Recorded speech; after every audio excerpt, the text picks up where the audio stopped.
Voilà, présentez-vous d'abord. Bon, je suis docteur Crespin Xavier, je suis le responsable de la santé et nutrition à l'UNICEF. Vous êtes avec une délégation de l'Assemblée nationale, c'est avec sa commission santé, pour parler de la malnutrition. Comment elle se présente actuellement au niveau du Sénégal, surtout au niveau de la région de Diourbel? Bon, comme je l'ai expliqué ce matin dans mes mots préliminaires, au niveau donc de la malnutrition, je pense que les dernières enquêtes ont montré que la situation est assez préoccupante dans certaines régions, notamment les régions septentrionales et la région également de Diourbel. Pour revenir à Diourbel, le taux de malnutrition aiguë globale à Diourbel se situe de l'ordre de 10%, mais avec beaucoup de facteurs aggravants, ce qui fait que c'est une région d'intervention prioritaire où les partenaires donc, ont mis en place un plan de riposte. Qu'est-ce qui explique une telle situation? Bon, une telle situation, il y a plusieurs dimensions par rapport à la malnutrition. D'abord, comme vous le savez, le Sénégal, c'est un pays qui est sahélien. Et comme tous les pays du Sahel, il y a des difficultés de pluviométrie qui font qu'il y a une baisse souvent de la production agricole et donc des disponibilités alimentaires. Mais le problème de la malnutrition n'est pas seulement lié aux questions alimentaires. Il y a également d'autres facteurs qui jouent. Donc ce sont les problèmes d'eau, d'hygiène, assainissement par exemple. Les autres maladies qui sont également des facteurs aggravants. Il y a également les problèmes liés au comportement, aux pratiques et aux attitudes. Donc c'est tous ces éléments qui expliquent quelquefois les problèmes de malnutrition qu'on connaît dans certaines régions.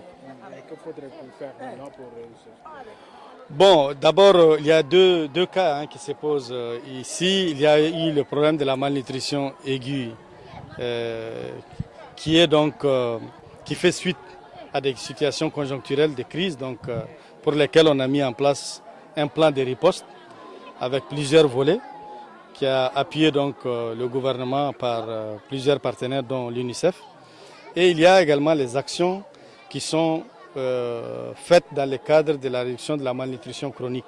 Et là, c'est un autre volet par rapport donc au volet eau, hygiène, assainissement, au volet renforcement du système de santé et au volet de la lutte contre la pauvreté ou les problèmes de développement d'une manière générale. Et quelle est la contribution de l'UNICEF? Bon, l'UNICEF est un partenaire privilégié du ministère de la Santé publique, mais également de la cellule de lutte contre la malnutrition. Je me réjouis que là, nous sommes sur un site communautaire de dépistage avec la cellule de lutte contre la malnutrition qui est appuyée par l'UNICEF. Dans le cadre de la crise, nous avons appuyé cette cellule pour non seulement augmenter la couverture des interventions au niveau national, mais dans certaines régions, notamment dans la région de Diourbel, mais également nous avons augmenté les rythmes de dépistage.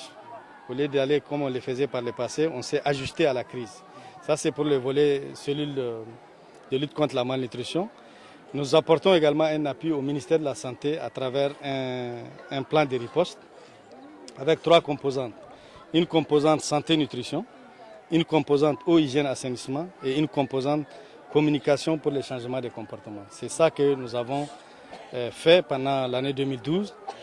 Et l'UNICEF a contribué pour environ 2,2 milliards de francs CFA à travers donc le renforcement des capacités, la mise en place de différentes unités de récupération et des centres de récupération nutritionnelle et tout ce qui est intrant et la logistique.